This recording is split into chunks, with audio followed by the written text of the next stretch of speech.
for me to decide if I see the change within that man. And I'm trying to say this as like respectfully as I can without stepping on too many toes, but it just don't make no sense to me, because if you really do stand by your man, you would go through a couple hard struggles with him before you just leave. You would actually go through some tough times, because those are bound to happen when you spend a lifetime with a person. It's these things that I have ideas like urban air, bro. That shit would have happened if he would have just listened to me about the finances, but he's so save it for an occasion, for an in case, save it for in case. And it's like, bro, can we just have the memory and then make the money? That's how I am. I'm like, especially if we do this gig work thing daily, and we could do it literally all day while the kids are at school. Sometimes I really feel like doctors they just don't care about helping you, because like, I've straight up never had bronchitis. This is my first time, and I don't know, I read like 4 different things they could have done to just help me, but this guy that told me, the doctor that I went to urgent care and he just had this like really condescending attitude, and he's like, oh, without a doubt I know what you're dealing with bronchitis, and just more or less just show me the door, you know? And I already kind of knew, because I've dealt with it before. I've had lots of patients and shit that I've personally worked with. I just felt like I didn't even need to go in there. I really feel like every time I've gone to the doctor lately, that's been the case. Like, I already know what I'm going in for, what they're gonna say, and they don't send me out with any kind of help. So what are they doing? What good are they for? Oh, honey, if you thought Stephanie, Rielia, Jenkins' motel queen antics were already messy, just wait. Because the latest saga has the internet spiraling into peak chaos mode. Let's really break this down in extreme detail, because what looked like just another Stephanie live stream turned into a whole internet-wide emergency meeting. So here's the setup. One innocent morning, viewers are half asleep scrolling TikTok when suddenly, BEM. Stephanie's baby appears on camera with visibly crossing eyes. And not just a one-off blink and you miss it moment. Nope. Clips circulated of the baby's eyes moving repeatedly and noticeably in different frames. Cue the collective gasp. Cue the record scratch. Cue every single person putting down their coffee like, wait, did I just see that right? And here comes the twist. Instead of reacting with what most people expected, you know, something simple like, we've booked a doctor's appointment, don't worry, Stephanie went live and started defending Drew. Yes, Drew. The same man viewers have long accused of treating his PS5 like a career and doing little else. While the internet was panicking about the baby, Stephanie was giving an unsolicited TED Talk about how Drew used to be a good man before things went south. Sweetie, no one asked for Drew's redemption arc while your viewers are screaming, call a doctor, in the comments. The whiplash was so intense that her comment sections practically staged a protest. Red flag emojis flooded the screen. Top comments went viral with lines like, girl, we're not here for Drew. We're here for the baby. And somebody calls CPS because her priorities are upside down. It was a genuine scroll-stopping moment that blended secondhand embarrassment, concern, and chaos all at once. Meanwhile, the internet had already gone full detective mode. Within hours, Reddit exploded with multi-paragraph theories. Twitter threads dissected the child's eyes frame by frame like it was forensic footage. TikTok doctors, optometrists, and self-certified experts suddenly sprouted up overnight, throwing terms like strabismus and muscle imbalance into the viral conversation. Even Facebook aunties weighed in, armed with their own medical hot takes between casserole recipes. For 24 hours straight, the clip turned into a global group chat where everyone became a pediatrician, or at least pretended to. Now, let's add the backstory that made this all hit even harder. Just a week before, Stephanie had her so-called supermom moment while proudly showing off a booster chair she bought for her son Atlas. For a split second, some followers thought, maybe she's finally trying to get her act together. But that moment came right after messy clips suggested she forced her oldest child into unpaid babysitting duty, and viewers spotted her daughter with suspicious marks on her head covered under a quickly styled hairdo. To many, the booster chair wasn't growth. In the most recent Resilient Jenkins video, viewers noticed something off about baby Manova's eyes. She looks very cross-eyed. This is concerning because this is something that is new. Her eyes were not crossed whatsoever in the videos before. This was about 2 months ago, and the baby's eyes are looking normal. Same with this video a few weeks later. Her eyes look normal. Now here is a side-by-side comparison. Something happened very recently that caused the baby's eyes to completely change. So many people have been pointing it out. So in her latest video that Stephanie Jenkins posted, basically everybody is concerned about Momo because her eyes are starting to cross, and we all know that when you have an infant, that's one of the tests that they do. If their eyes start to cross, that may mean that they have something wrong with their brain. And there are actually a lot of people that are nice on her comments, because what they're saying, what they're doing is giving her some clarifying information that she may not have asked for. But if you're half a decent mother, you're really going to care if your child is doing things that you may not notice or may look normal to you, but other people point it out, especially if they're certified. So you can kind of see it in this picture here in the Resilient Jenkins screenshot that I always have for context. But she, like, her eyes are looking at her mom, and when they're doing it, like, one crosses over. Again, she should just get that checked out, because it could lead to so many things that even if it's not neuro related, it could be just like poor depth perception or something. So definitely take her to the eye doctor, Stephanie Jenkins. I know you watch my videos by your comments and engagements, and sometimes it seems like you are directly addressing what I'm saying, but whatever.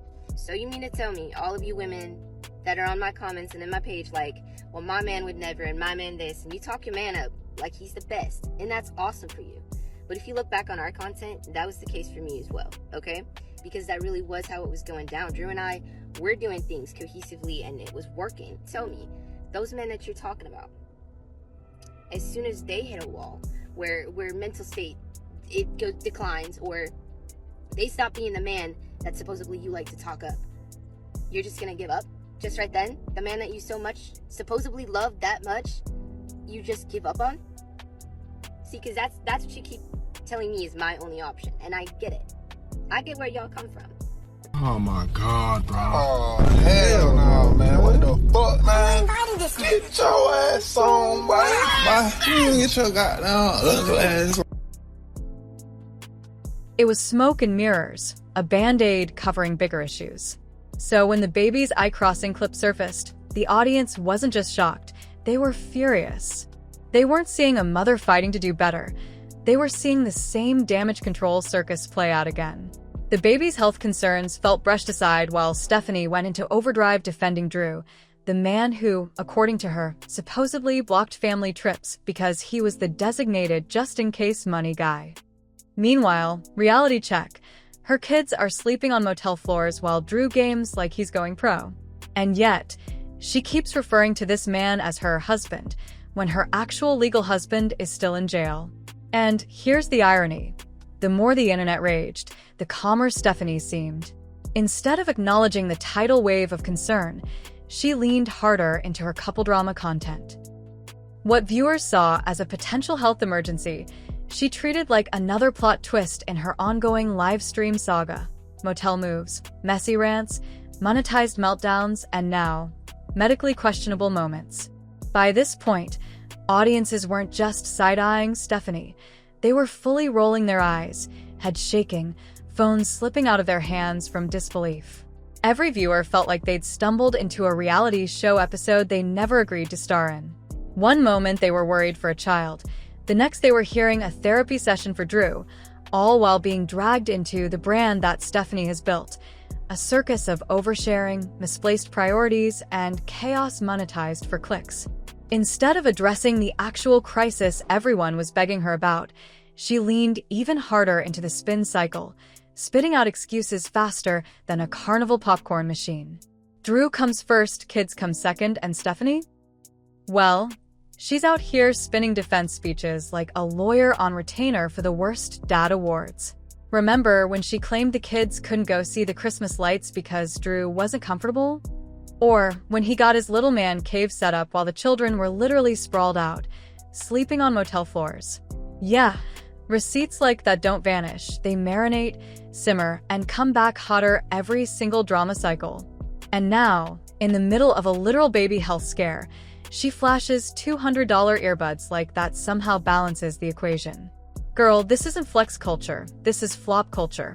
The internet said it best. You can't wear AirPods to your kid's funeral. Brutal, yes. But the kind of brutal she walked herself into.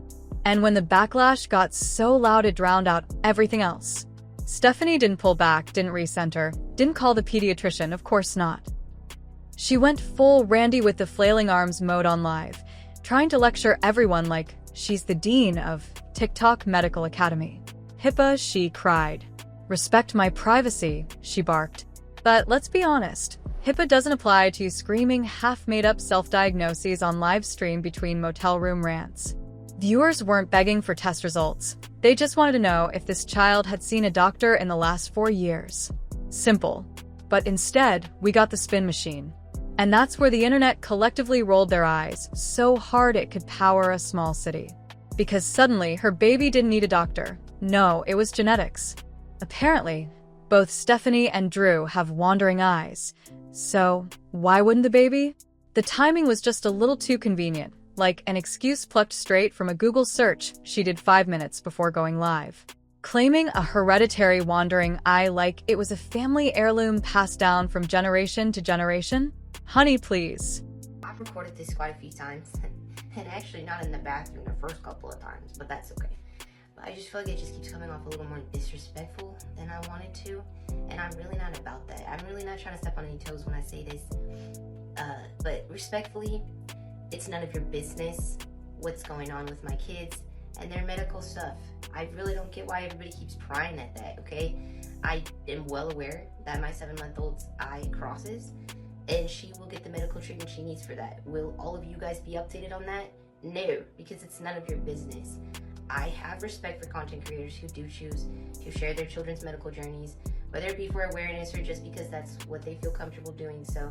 However, I personally feel like that kind of HIPAA, that's all I'm gonna say, and I feel like until my child is old enough to have consent and knowledge of me sharing all of this information, I don't feel comfortable doing so. That's me personally.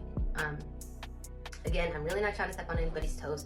I follow a lot of content creators who do share medical journeys with about their kids, and I'm not gonna support you any less because I'm not the type of person who judges another person's life. That's their choices. They're doing what they're doing for their reasons. How the fuck would I know what they're doing for? Really felt like I needed to address this because people just you get out of line when you keep prying. Like, one person went so far as to tell me like she would take my kids to the appointments herself. A stranger online was like, I'll make sure your kids get to the doctor. Excuse me? You guys are wild. And y'all tell me I'm the one who's nutty. Hush, please, because this is crazy to me. No.